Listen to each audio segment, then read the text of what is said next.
Enrolment and update हूँ UIDAI के headquarter में, और आप सबों को संबोधित करने के लिए यहाँ उपस्थित हुआ हूँ।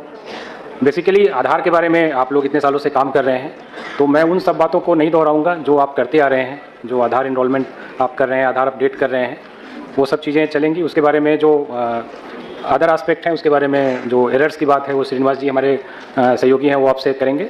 आधार में जो कुछ हम लोग चेंजेज लाने जा रहे हैं या ला चुके हैं या जो प्लान्ड हैं, उन सब के बारे में मैं आप लोगों को जानकारी दूंगा। इनमें से कुछ चीज़ें हैं जो सिस्टम में आ गई हैं, कुछ आने वाली हैं, और निकट भविष्य में ये सभी चीज़ें प्लान में आ जाएंगी। तो इन सब चीज़ों पे आधार अथॉरिटी जो है वो काम कर रही है। तो उन सब चीज़ों को बेसिकली आपको फर्स्ट हैंड इन्फॉर्मेशन दे रहे हैं।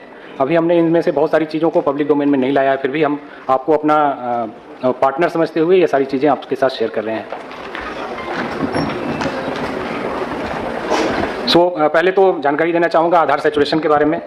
सीएससी शुरू से ही आधार से जुड़ी रही है, और मेरा जहाँ तक अनुमान है लगभग 20 करोड़ आधार सीएससी ने शुरुआती दौर में बनाए थे, और अभी भी बीच में एक छोटा सा ब्रेक था, उसके बाद से काम करते जा रहे हैं। तो सभी रजिस्ट्रार और इन लोगों के सहयोग के कारण आप ये इंडिया का मैप देख रहे हैं, और आप देखें पूरा ग्रीन जो सेंटर पार्ट है पूरा ग्रीन हो चुका है। 27 राज्य हमारे ऐसे हैं जहाँ पे 90% से ज़्यादा सैचुरेशन हो चुकी है। सैचुरेशन की इन सब में जो जाहिर है आप सभी ऑपरेटर्स का सहयोग रहा है। और सैचुरेशन की जब हम बात करते हैं तो हम अपना प्रोजेक्टेड पॉपुलेशन जो आरजीआई बताता है, इनफैक्ट आरजीआई की सेंसस 2011 में हुई थी, उसके बाद से 2021 की सेंसस की रिपोर्ट अभी नहीं आई है, कोरोना के कारण जो डिले है, बट उन्होंने एक प्रोजेक्टेड पॉपुलेशन हमें बताया हुआ है। उस प्रोजेक्टेड पॉपुलेशन से जब हम आधार की तुलना करते हैं, इसके साथ ही हम लाइव आधार और आधार जनरेटेड ये कॉन्सेप्ट होता है। आधार जो जनरेट होते आ रहे हैं हर साल, हमने ये अभी फ़िलहाल नहीं किया है कि हमने जो एक्चुअल डेथ रिकॉर्ड्स हैं उसको माइनस किया हो, बट हर साल की जो आरजीआई की प्रोजेक्टेड डेथ रेट है अराउंड 7.2 पर 1000, उसके हिसाब से हम हर साल काउंटिंग में के पर्पज़ से आधार को थोड़ा कम करके, और हमने एक लाइव आधार बोला हुआ है। सो आज 135 करोड़ आधार में लगभग 129 करोड़ लाइव आधार हैं, और जो आरजीआई की प्रोजेक्टेड पॉपुलेशन है उससे जब हम तुलना करते हैं तो हम ये सैचुरेशन बताते हैं। सिर्फ कुछ राज्य हैं जहाँ पे सैचुरेशन कम है, जिसको हम बोलते हैं कि 90 से कम है। बिहार, सिक्किम, जम्मू एंड कश्मीर, अरुणाचल, असम और मणिपुर, ये राज्य वैसे हैं जहाँ पे 80 से 90% की सैचुरेशन है। और सिर्फ 3 राज्य या यूटी हैं जो 60 से 80% वाले ब्रैकेट में हैं। कुछ इशूज़ हैं, लोकल इशूज़ हैं, उन सब के कारण है, लेकिन यहाँ पे भी ज़ोर शोर से काम चल रहा है। ओवरऑल पैन इंडिया अगर बोले तो एडल्ट पॉपुलेशन हमारा 100% कवर हो चुका है। जो आरजीआई की पॉपुलेशन फिगर है उससे 100% हम आधार बना चुके हैं। ये भी मैं लाइव आधार की बात कर रहा हूँ, ग्रॉस आधार की बात नहीं कर रहा हूँ। ओवरऑल सैचुरेशन अराउंड 94% है अगर इंडिया की पॉपुलेशन के हिसाब से देखें। जो हमारा जैसा सीओ सर ने भी बताया कि 0 to 5 एज ग्रुप में हमारा सैचुरेशन सिर्फ 34% है। और ये चूँकि नए बर्थ एवरी ईयर होते हैं तो एवरी ईयर ये शॉर्टफॉल यहाँ पे बना रहता है, और ज़्यादा अब अगर नए आधार की बात है तो काम करने की ज़रूरत 0 to 5 एज ग्रुप में ही है। फिलहाल हम लोग लगभग 4 करोड़ नए आधार बना रहे हैं, आगे की डाटा मैं दिखाऊंगा, और 16 करोड़ अपडेट कर रहे हैं। मोबाइल की सैचुरेशन आधार में एक बहुत प्राइम रिक्वायरमेंट होती है, और मोबाइल अब ऐसा हो गया है कि वो गांव-गांव में, शहर-शहर में हर व्यक्ति के पास पहुंचने लगा है। हमारे 95 करोड़ आधार में मोबाइल शामिल है।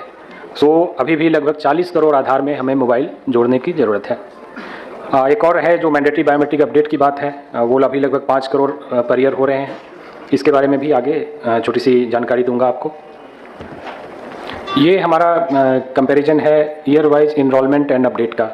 तो जैसा कि आप जानते हैं 2010 में पहला आधार इशू हुआ था, और 2011-12 से ये फुल फ्लेज्ड पूरी स्पीड से चल पड़ा, और आने वाले 5 साल में यानी 2015-16 तक, 2016 की अप्रैल, आई थिंक 3 अप्रैल थी, जिस दिन हम लोगों ने अनाउंस किया कि हमने 1 बिलियन आधार, 100 करोड़ आधार बना दिए हैं। उसके बाद से इनफैक्ट एक विज्ञान भवन नहीं, मैं एक और लोकेशन थी, मैं भूल रहा हूँ, वहाँ पे मंत्री महोदय ने ये अनाउंसमेंट करी थी कि आज हम लोगों ने 100 करोड़ आधार बना लिया है। उसके बाद से नए आधार बनने की गति कम हुई, जाहिर है पॉपुलेशन हम कवर करते जा रहे थे। और फिलहाल जो पिछले 2 साल में आप डाटा देख रहे हैं कि थोड़ा ज़्यादा है। 18-19 और 19-20 में लगभग 2-2.5 करोड़ के बीच में एवरेज था। 20-21 और 21-22 में जो नंबर्स हैं वो 22-23 में भी हैं। ये बेसिकली असम और मेघालय स्टेट, यहाँ पे आधार बनाने की प्रक्रिया शुरू नहीं हुई थी, कुछ इशू थे लोकल एनआरसी वगैरह के। तो 2020-21 में इस काम को वहाँ पे भी लागू किया गया। तो 20-21, 21-22 और इस साल भी वहाँ काफ़ी ज़ोर शोर से काम चला। और जैसा कि आपको मैं बता चुका हूँ पिछली स्लाइड में, सॉरी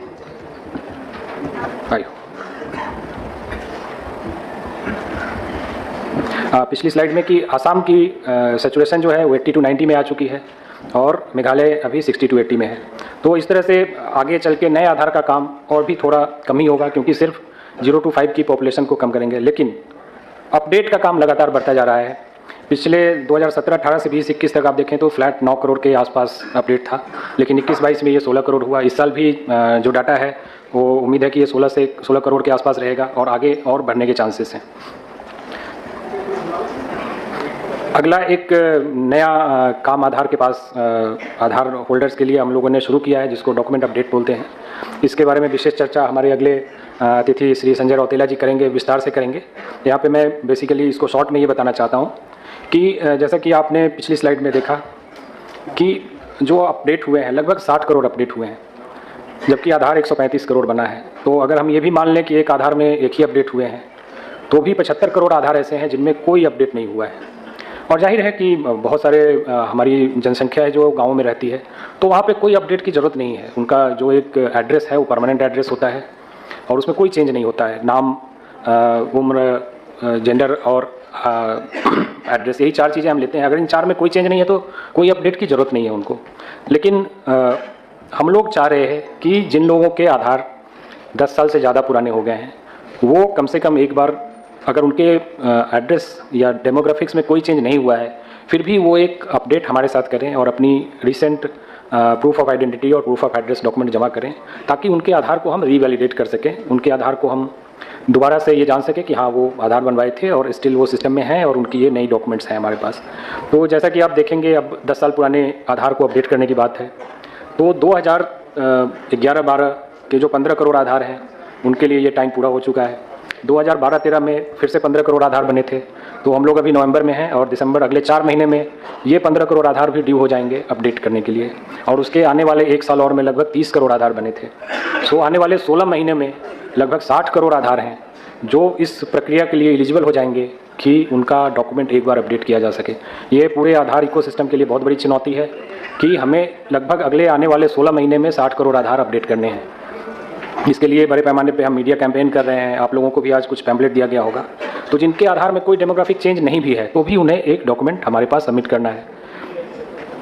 चलिए, इसकी जानकारी हमारे सहयोगी बताएंगे आपको। इस पर मैं और ज़्यादा विशेष अभी नहीं बताता हूँ, आगे बढ़ता हूँ।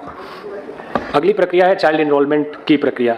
बच्चों के जो हम इनरोलमेंट करते हैं, तो 0 to 5 के बच्चों के हम फिंगरप्रिंट कैप्चर नहीं करते हैं। उस समय हम सिर्फ उनके फ़ोटोग्राफ लेते हैं, उनके माता पिता में से किसी एक का आधार लेते हैं और उनकी ऑथेंटिकेशन करते हैं, मतलब उनकी फिंगरप्रिंट माता पिता की लेते हैं। तो इस प्रक्रिया में थोड़ा और सुधार किया जा रहा है, जो हमें इस बात के लिए करेगा कि हम चूँकि हमारी जो यूएसपी है, जो हमारा प्रोटोकॉल है कि हम बायोमेट्रिक्स के बेसिस पे, फिंगरप्रिंट और आइरिस के बेसिस पे ये निर्धारित करते हैं कि एक व्यक्ति को 2 आधार ना मिल सके।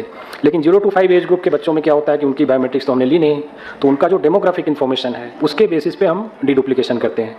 लेकिन उस प्रक्रिया में हम देख रहे हैं कि कई बार एक बच्चे के 2 आधार बन जाते हैं, क्योंकि वो कई बार बच्चे का जो इनरोलमेंट करने जाते हैं तो नाम बदल के, कभी बच्चे का नाम तो बचपन में ऐसे ही चेंज होता रहता है, तो जब स्कूल जाते हैं तो नाम एक तरह से फिक्स हो पाती है।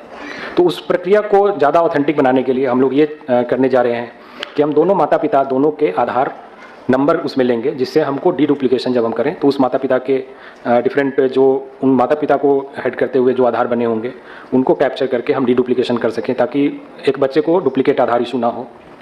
इसमें बहुत सारे ऑप्शन रखे जाएंगे, जहां अगर एक ही माता पिता में से एक अवेलेबल है, दूसरा नहीं है या ऑर्फन है, इस तरह की एक्सेप्शन पॉलिसी रहेगी वहाँ पे।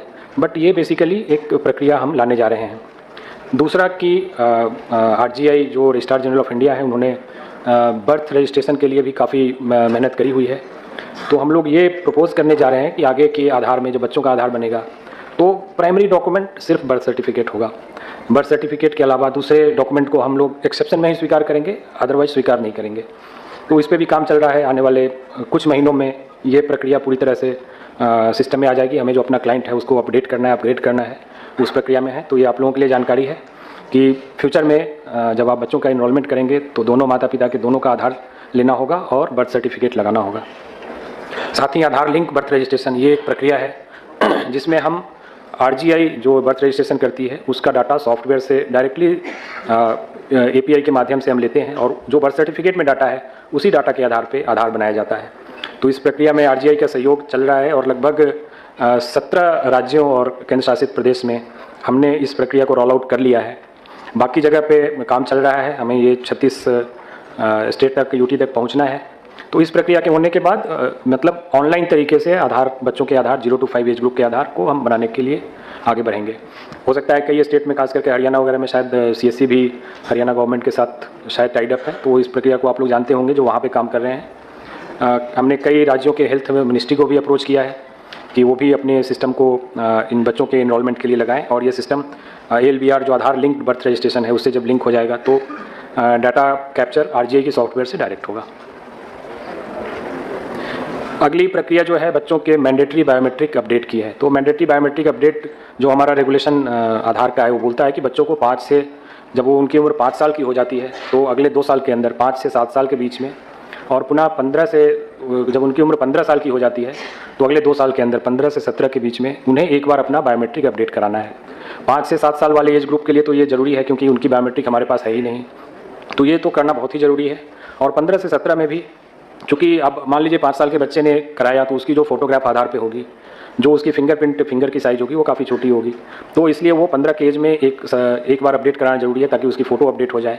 जो नया आधार उसके पास आए, आधार नंबर तो वही रहेगा, ये तो आप जानते हैं, लेकिन उसको एक नए, जिससे उस आइडेंटिटी से उसको पहचान उसको मिल सके।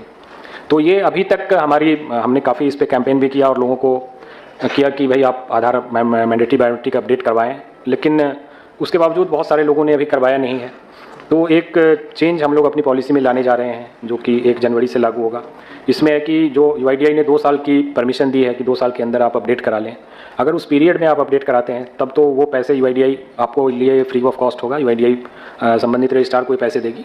लेकिन अगर आप 7 साल और 17 साल से ऊपर के हो जाते हैं तो आपने वो अपना जो सिस्टम आपको UIDAI ने प्रोवाइड किया था वो आप उसको यूज़ नहीं कर पाए, तो उसके बाद वो चार्जेज आपको खुद बियर करने पड़ेंगे। संभव है इसके कारण लोगों में थोड़ी जागरूकता आएगी, और ये पिछले लगभग 7-8 महीने से हम लोग इस पे मैसेजिंग कर रहे हैं लोगों को कि आप अपडेट अपने करा लें। आगे ये लगभग 1 जनवरी से हमारा प्लान है कि ये सिस्टम में आ जाएगा। उसके बाद से मैंडेटरी बायोमेट्रिक अपडेट बिल्कुल एज फिक्स हो जाएगा कि 5 से 7 और 15 से 17 में ही UIDAI चार्जेस बियर करेगी। उसके बाद आपको जो कंसर्न रेजिडेंट होंगे उनसे पैसे लेने होंगे। अगली प्रक्रिया जो है वो एडल्ट इनरोलमेंट, जैसा हमने बोला कि ये लगभग 100% हो चुका है पूरे इंडिया में, और इस पर बहुत सारे कॉर्नर से हमें आ रही थी कि आप अब थोड़ा ज़्यादा ध्यान दे करके एडल्ट की इनरोलमेंट करें। तो इसके बारे में बहुत सारी चर्चाएं हुई डिफरेंट लेवल पे, जैसा कि CO सर ने भी आपको ब्रीफ किया होगा।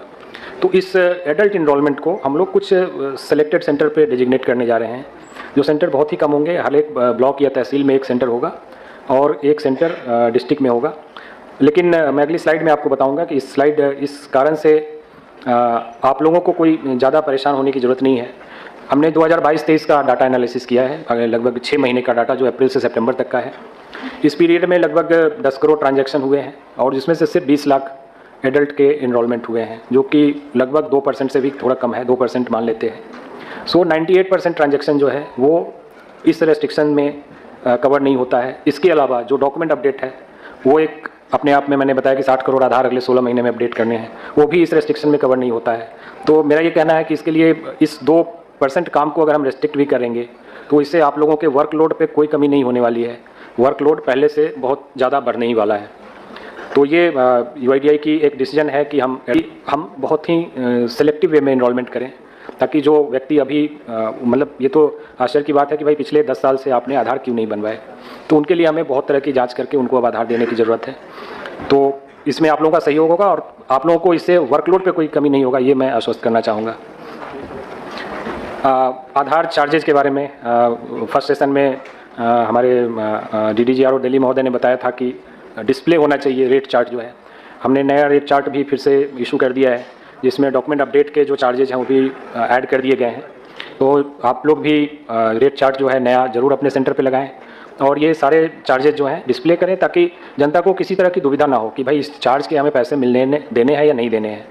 क्योंकि कई बार लोग गलत इसमें, आपको पता होगा कि हम लोग इसके बारे में सर्वे करते हैं। कोई भी कंप्लेंट्स हमारे पास आती है ओवर चार्जिंग की तो हम एक सर्वे करते हैं।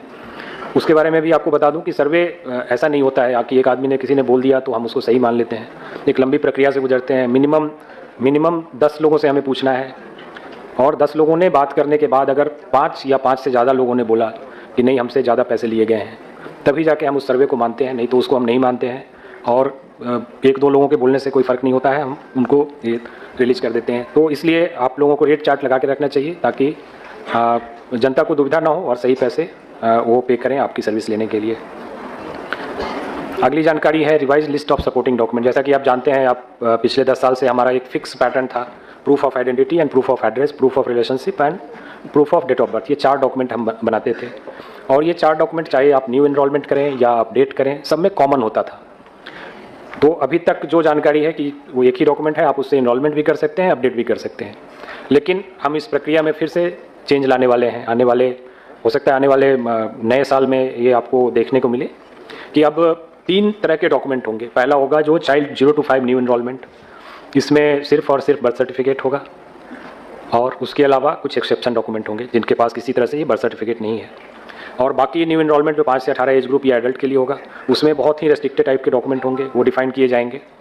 और बाकी सारे जो डॉक्यूमेंट आप आज की डेट में देख रहे हैं वो अपडेट के लिए वैलिड रहेंगे विद सर्टेन चेंजेज व्हाट्सोएवर वो हैपन हो रहे हैं। तो बेसिकली अब डॉक्यूमेंट जो अभी एक ही टाइप का होता था, वो डॉक्यूमेंट अब आने वाले समय में 3 टाइप के हो जाएंगे। इसके साथ ही जब ये चेंजेज होंगे तो हम इनरोलमेंट की फॉर्म भी चेंज करेंगे। बच्चों के इनरोलमेंट की फॉर्म अलग होगी, एडल्ट के इनरोलमेंट और अपडेट की फॉर्म अलग होगी। तो ये चेंजेस भी आपको देखने को मिलेंगे। सो नया डॉक्यूमेंट सेट मिलेगा आपको और नए इनरोलमेंट फॉर्म मिलेंगे। एक और नई चीज़ जो आने वाली है, ये भी नए साल के अंदर ज़रूर आ जाएगी। इस पर हो सकता है पायलट हमारा दिसंबर में स्टार्ट हो जाए। अभी एक स्टैंडर्ड सर्टिफिकेट इशू होता है। स्टैंडर्ड सर्टिफिकेट की एक पेपर डॉक्यूमेंट है और उस पर डाटा भरा जाता है, रेजिडेंट की फ़ोटो लगाई जाती है। आप लोग काफ़ी संख्या में इस स्टैंडर्ड सर्टिफिकेट को यूज़ कर रहे होंगे और वो किसी डेजिग्नेटेड ऑफिसर द्वारा स्टैम्प्ड एंड साइन होता है। इसको हम लोग सीरैक के माध्यम से एक ई-साइंड सर्टिफिकेट क्रिएट करने जा रहे हैं। इसमें जाहिर है कि रेजिडेंट आपकी भी हेल्प लेंगे। उनका हर एक रेजिडेंट पहले एक सर्टिफिकेट क्रिएट करेगा जिसमें वो अपने नाम, एड्रेस वगैरह सारी चीज़ें भरेगा। इसमें फ़ायदा ऑपरेटर के लिए ये होने वाला है कि प्रेजेंट सिनेरियो में जो सर्टिफिकेट होता है वो हाथ से भरा होता है, तो कहीं भी कोई करेक्शन होने से फिर वो एक डूबियस डॉक्यूमेंट में आता है, रिजेक्ट हो जाता है। यहाँ पे सारी चीज़ें इलेक्ट्रॉनिकली टाइप्ड होंगी और उसके बाद वो जो ऑफिसर, डेजिग्नेटेड ऑफिसर हैं जो इसको इशू करेंगे, उनके पास जाएगा। डिजिटली वो लॉगिन करके इसको एक्सेस करेंगे, वहाँ पे इसको आधार ई-साइन से वो इसको साइन करेंगे एंड देन वो डॉक्यूमेंट इलेक्ट्रॉनिकली भी अवेलेबल होगा UIDAI की डाटाबेस में, और वो प्रिंट भी ले सकते हैं जो रेजिडेंट होंगे। वो प्रिंट की कॉपी लेकर आपके पास आएंगे। आप जब इनरोलमेंट करेंगे तो बैकएंड पहला तो कोई उसमें एरर नहीं होगा और बैकएंड पे हम उसको वेरीफाई कर सकते हैं कि वो कौन से ऑफिसर ने इशू किया है। तो उसमें भी जो थोड़ी बहुत गलतियाँ होती हैं कि किसी के स्टैंप साइन करके लोग ले आते हैं, तो वो आइडेंटिफाई होना ईजी हो जाएगा। तो इस प्रक्रिया से भी होने से आप ऑपरेटर्स को काफ़ी सुविधा होगी। आपके एरर काउंट में हम उम्मीद करते हैं कि काफ़ी इससे कमी आएगी। ऑलरेडी हमारा ये फाइनल स्टेज में है और पायलट हम दिसंबर में शुरू करने वाले हैं। तो जैसे ये और जो प्रक्रिया है जिसके बारे में भी बात की गई है, हमने पिछले 3 महीने का एवरेज ट्रांजैक्शन कैलकुलेट किया है। तो हमारे CSC के जो SK हैं उनकी पर स्टेशन जो ट्रांजैक्शन पर मंथ है वो लगभग 300 है।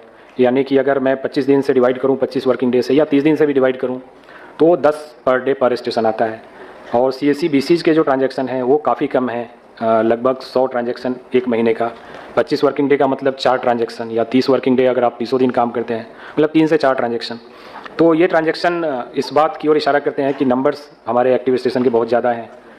लेकिन उम्मीद है कि आप लोग डॉक्यूमेंट प्रोजेक्ट आने से जो एडिशनल वर्कलोड आया है, आप अपने ट्रांजैक्शन बढ़ा सकेंगे और ज़्यादा से ज़्यादा लोग इस काम को आगे बढ़ा सकेंगे।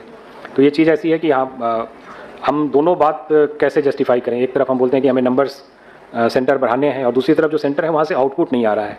तो इन चीज़ों के बीच में एक सामंजस्य बैलेंस रखना है सो दैट जितने सेंटर चले वो टोटली लोडेड हों और लोगों को पूरी सुविधा दे सकें। ये सिर्फ हमने सिस्टम आधार बनाने के काम में जुड़ गए हैं, लेकिन हम नंबर्स नहीं कर पा रहे हैं। इसकी जो भी रीज़न हो, तो ये जस्टिफाई नहीं करता है कि हम अपने सेंटर की संख्या बढ़ाएं।